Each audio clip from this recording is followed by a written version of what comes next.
সবাইকে জানাই সুপ্রভাত। আশা করি আপনারা সকলেই খুব ভালো আছেন। এখন সকাল ১০টা, ছেলেকে খাবার-দাবার খাইয়ে দিয়েছি। আর ও যাচ্ছে এখন বাবার সাথে চুল কাটিং করতে।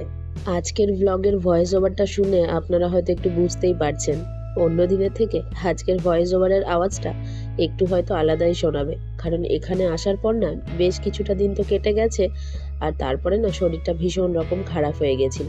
আর এখন ঠান্ডাও লেগে আছে প্রচুর, গলাটাও অল্প অল্প ব্যথা হয়ে আছে, যার জন্য বেশ কিছুদিন হয়েছে ব্লগ আপলোড করতে পারিনি। তাই আজকে ভাবলাম ফাইনালি বসতেই হবে কিছু কিছু ভিডিও এডিট করার জন্য। প্রচুর ভিডিও জমে গেছে, সেগুলো আর আপলোড না করলেই নয়। চুল কেটে কেমন লাগছে? বাহ, ওয়াও, ওয়াও, কত সুন্দর লাগছে পুটাইকে দেখতে। ওঠো ওঠো ওঠো, বিছানায় ওঠো, বিছানায় ওঠো, বিছানায় ওঠো। এই কিছুক্ষণ হয়েছে ওরা এসছে, ছেলেটাকেও স্নান করিয়ে দিয়েছি। আর চুলটা কাটিং করে আসার পর দেখুন মুখটাই একদম ওর পুরো পাল্টে গেছে। আলাপ করিয়ে দিই, এটা শ্রীহানের কাকাই। ও এসছে কাল রাতে। এখন দুপুর 12:30। যে যার কাজে ব্যস্ত হয়ে পড়েছি। আর এই ভিডিওটা করছে হচ্ছে শ্রীহানের বাবা। শ্রীহানের কাকা এখন বসেছে। শ্রীহানের বাবা বাজার থেকে একটা আনারস এনেছে, সেটাকেই ও বসে এখন কাটছে। তো এই হচ্ছে সকলের ভাগ করে নেওয়া কাজ। আর ও যেহেতু এখন বাইরে থাকে, সেখানেও বেশ অনেক সময়তে ওকে রান্না করে খেতে হয়। তো রান্না বান্না শেখার পর থেকে এই সমস্ত কাজের উপর দেখেছি ওর আগ্রহটা বেশ জন্মেছে। ঘরে আসার পরেও কিছু কিছু রান্না বান্না আছে যেগুলো ও নিজেই করতে চায়, তো সেগুলো ওকে ছেড়ে দেওয়া হয়। আর বেশ ভালোও কিন্তু রান্নাও করে। তো আজকে রান্না করছি হচ্ছে আমি, আর এদিকে ও তো আনারস কাটছে। আর তার সাথে এখানে শ্রীহানের ঠাকুমা বসে পালং শাক ছাড়াচ্ছে। আর শ্রীহানকে দেখেছেন চারিদিক শুধু ছোটাছুটি করছে। আর কাকাইকেও তো একটু ভয় পায়, যার জন্য কাকার কাছে আসছে আর বারবার ছুটে ছুটে পালাচ্ছে। এখন রান্নাঘরের অবস্থা একদম পুরো অগোছালো। আমরা তো এখন এসছি, যখন যে পারছি রান্নাঘরে এসে রান্না করছি, জিনিসপত্র সমস্ত কিছু ছড়ানো আছে। তো যেমন আছে থাক, রান্নাবাড়ি হয়ে যাক, তারপর সব আস্তে আস্তে গুছিয়ে নেব। এখন আমি বানাচ্ছি হচ্ছে বাঁধাকপি। আজকের মেনুতে খুব বেশি নেই, এই বাঁধাকপি বানাচ্ছি, সাথে হয়েছে পেঁয়াজ ফোড়ন দিয়ে মুসুর ডাল, আর তারপরে হবে চিকেন। এখানে আসার পরে ওয়েদারটা হঠাৎ করে চেঞ্জ হয়ে যাওয়াতে না তিনজনের প্রচণ্ড এতদিন ধরে শরীর খারাপে ভুগেছি। প্রথমে শুরু হলো শ্রীহানকে দিয়ে। ছেলেটার এসেই এত পরিমাণে পায়খানা বমি শুরু হয়েছে, মানে ওকে দেখে না আমাদের নিজেদেরই খারাপ লাগছে। তারপরে শুরু হলো শ্রীহানের বাবার। আর শেষে এখন আমার পালা। জানি না আমারটা আবার কতদিন চলবে। তো শ্রীহানকে মোটামুটি ওষুধ টষুধ খাইয়ে এখন ঠিক আছে। যখন ঠিক হয় এখানে আসবো, তখন তো মাথায় প্রচুর প্ল্যান ঘুরতে থাকে। তো এইবার হয়ে গেছে এতদিন এসছি, কিন্তু কোথাও না একদিনের জন্য বা একবেলার জন্য যেতেই পারিনি। সামান্য এই কাছের বাজারটুকুতে দেখুন একবারও যাওয়া হয়নি। অনেক কিছুই কেনার ছিল, জানি না কবে যাওয়া হবে। আর এইবারে ছুটিটাও তো ভীষণ অল্প, জানি না শেষ পর্যন্ত আর যাওয়া হবেও কি না। তো শ্রীহানের কাকা এসছে, তো ও ওখান থেকে বেশ অনেক কটা জিনিস কিনে নিয়ে এসছে। তার মধ্যে একটা হচ্ছে এই যে কাপের সেট। 8খানা কাপ নিয়ে এসছে, তার মধ্যে 4টে কাপের কালার একই, আর দুটো দুটো আলাদা কালার। তো এর মধ্যে কয়েকটা কাপ ভাবছি আমি নিয়ে যাব। এত কাপের এখানে দরকার নেই। তো যেগুলো 4টে কালার আছে সেখান থেকে দুটো নিয়ে যাব, আর বাকি দুটো কালারে দুটো নেব। সাথে আরো অনেক জিনিস নিয়ে এসেছিল, তবে সেগুলো ছিল খাওয়ার জিনিস। আর আরেকটা জিনিস নিয়ে এসছে, ওর কাকা যেহেতু ওখানে থাকে, আর সেখান থেকে না ও ঘুরতে গেছিল, সেখানে নাকি খুব ভালো চা পাতা পাওয়া যায়। তো সেখান থেকে ঘরের জন্য একটা চায়ের পাতাও নিয়ে এসছে, সেটা তো এখন ব্যবহার করা শুরু হয়েছে। আর সত্যি চা পাতাটা না দেখতেও কিন্তু বেশ অন্যরকম, একদম পুরো পাউডারের মতো, অথচ পাউডারও নয়, একদম ছোট্ট ছোট্ট গুড়ি গুড়ি দানার মতো।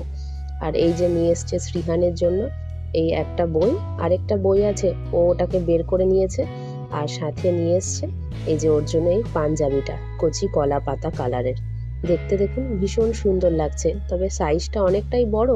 ওকে পড়াতে এখনো 2 বছর সময় হয়তো লেগে যাবে। আর এর সাথে নিয়ে এসেছিল আরেকটা কালার পেন্সিল, ওই যে দেখালাম প্রথমেই। সেটাকে তো দেখা মাত্রই অমনি সঙ্গে সঙ্গে তার ভেতর থেকে সমস্ত কালার বার করে আধা ভাঙা খাওয়া সমস্ত হয়ে গেছে। আর সেটাকে আমি ওই জন্য এখন তুলে রেখেছি। ওকে দিলেই তো শুধু নষ্ট করবে। জিনিসটা দিয়েছে ওই জন্য রেখে দিলাম, যখন বড় হবে বুঝতে শিখবে তখন ওকে আবার বার করে দেব। আর এই দেখুন, এটা হচ্ছে আরেকটা জিনিস স্পেশালি আমার জন্য নিয়ে এসছে। তবে এটা আর ওখান থেকে নিয়ে আসেনি, শ্রীহানের বাবা আর ওর কাকাই গতকাল গিয়েছিল এখানে একটা হস্তশিল্প মেলা বসেছে সেখানে ঘুরতে। তো সেখান থেকে আর কি আমার জন্য এটাকে কিনে নিয়ে এসছে। দেখতে দেখুন খুব সুন্দর, তাই না? তবে এই জিনিসগুলো আমার খুব একটা পরা হয় না, তবুও রেখে দিলাম, যদি কখনো সময় সুযোগ হয় ম্যাচিং করে একদিন তো অবশ্যই পরবো। এখন সন্ধে 7টা। শ্রীহানের বাবা আর আমি বেরিয়েছি ঘরের কয়েকটা মুদিমাল আনবার জন্য। শ্রীহানকে ওর দাদু নিয়ে গেল একটু ঘোরাতে, এই ফাঁকে দুজন মিলে বেরিয়ে পড়েছি। বহুদিন পর মনে হচ্ছে যেন দুজন মিলে আবার একটু ঘুরতে বেরোলাম। ইচ্ছে করছে যে কোথাও একটু ঘুরে আসি বা বাজারটা থেকে একটু ঘুরে আসি, কিন্তু তা কিন্তু আজ আর একদমই হবে না। কারণ এক তো ওকে না নিয়ে বেরিয়েছি, আর তারপর যদি অনেকটা দেরিও হয়, জানি না ছেলেটা আবার ঘরে ফিরে আমাদের না দেখে কি করবে। তো যাই হোক, বেরিয়েছি তো ঘরের কয়েকটা মুদিমাল আনার জন্য। এখন যাচ্ছি আমরা রিলায়েন্সে। এখানে গ্যালাক্সি নামে একটি মল আছে, তো সেই মলটারই গ্রাউন্ড ফ্লোরেই রয়েছে রিলায়েন্স। এই দেখুন চলে এসেছি। যদিও বা এখান থেকে আগে কখনো আমরা বাজার করিনি, এটাই প্রথম। দাঁড়ান, পিঠের ব্যাগটা রেখে আপনাদেরকে গোটা মলটা একটু ঘুরিয়ে দেখাই। যদিও বা প্রত্যেকটা ফ্লোরে গিয়ে আমি দেখাতে পারবো না, এই নিচে দাঁড়িয়ে একটুখানি আপনাদেরকে ঘুরিয়ে দেখাচ্ছি। এখন বোধহয় এখানে কোনো কাজ চলছে, ওই জন্য অনেক কটা শপ দেখছি বন্ধও রয়েছে। যাকগে চলুন, যেই কাজে এসছি সেখানে এই যে এখন ঢুকে পড়েছি। হাতে সময় তো প্রচুর কম, যা যা লিস্টে লেখা রয়েছে হাতের সামনে যেগুলো পাবো ঝপাঝপ করে একেবারে ট্রলির মধ্যে পুরবো। আর তার উপর আরও একটা পিছুটান কি বলুন তো, এখানে তো এসে শ্রীহানের বাবা গাড়িটা যেখানে আর কি যে স্ট্যান্ডে পার্ক করলো সেটা আবার 9টার মধ্যে বন্ধ হয়ে যায়। তো সেটাও আর কি একটা চিন্তার বিষয়, তাড়াতাড়ি করে বাজার টাজার করে গাড়িটাকে ওখান থেকে নিয়ে আসতে হবে। এখানে বিস্কুটের জায়গাটাতে এসে দেখছি আবার রাজা গোল্ডেন মারিও রয়েছে। বহুদিন আগে না এই বিস্কুটটা আমার ভীষণ প্রিয় ছিল, তবে এখন বাইরে থাকার পর থেকে খুব একটা তো আর পাওয়া যায় না, তাই সেটা এখন আর নেওয়া হয়ও না। আর এখানে এসেও নিলাম না, দেখে পড়ে আরও দেখছি ম্যারি বিস্কুটের না অনেক রকম ভ্যারাইটি রয়েছে, তো সেখান থেকে কয়েকটা ম্যারি বিস্কুটের প্যাকেট নিয়ে নিয়েছি। আর চলে এলাম এখন টোস্ট বিস্কুটের দিকে। চায়ের সাথে কিন্তু সন্ধ্যাবেলাতে এটা খেতে ভীষণ ভালো লাগে। এই প্যাকেটটা দেখছি অনেকটা বড়। দাঁড়ান, আর একটা হলুদ রঙের প্যাকেট রয়েছে, হ্যাঁ এই প্যাকেটটা ঠিক হবে। চলুন এটাকেও একটা নিয়ে নিই। বিস্কুট নেওয়ার পর সোজা যাব এখন মশলাপাতির দিকে, কারণ ওইগুলো তো খুব ছোট ছোট প্যাকেট, দেখে শুনে একটু নিতেও সময় লাগবে। আর চলে এসছি এখন আমরা লুজ জিনিসপত্রের দিকে। এখান থেকে একটু ডাল চাল কিনবো, আর সাথে দেখছি এখানে তেলটাও রয়েছে, ওই জন্য 2টো কাচ্চিঘানি সর্ষের তেলের প্যাকেটও নিয়ে নিয়েছি, আর একটা রিফাইন অয়েলের প্যাকেট তুলে নিলাম। পুনেতে আমরা তো গ্রসারি আইটেমগুলো এই রিলায়েন্স থেকেই কিনতাম, তো সেটা তো বহুদিন হয়ে গেছে ছেড়ে দিয়েছি। আবার বহুদিন পর দেখুন এখানটাতে এসে রিলায়েন্সে এসে কিন্তু ভীষণ ভালো লাগছে, নিজের মন মতো করে জিনিসপত্রগুলো তুলে নিচ্ছি। এই রকম ভাবে বাজার করার মজাটা কিন্তু বেশ অন্যরকম। দুজন দুদিক থেকে যেভাবে পেরেছি জিনিসপত্রগুলোকে তুলেছি, এবার দাঁড়িয়েছি বিলিং করার জন্য। লাইন বেশ অনেকটাই রয়েছে, আর আজকে না ভারী ভারী আইটেম অনেকগুলো হয়েও গেছে। 2টো ব্যাগ নিয়ে এসেছিলাম, দুটোই একদম পুরো ফুল হয়ে গেছে। আর যেটা সব থেকে ভারী সেটাকে ওর বাবা গাড়ির পেছনে একদম শক্তপোক্ত করে বাঁধবে, আর যেটা একটু হালকা আছে সেটাকে আমি তো হাতে ধরে নিয়েই চলে যাব। সামনেই না একটা ফুচকাওয়ালা দাঁড়িয়ে রয়েছে, আর এইখানে এসে একটু যদি ফুচকাই না খেলাম তাহলে আর এতদিনে কি বা করলাম বলুন তো।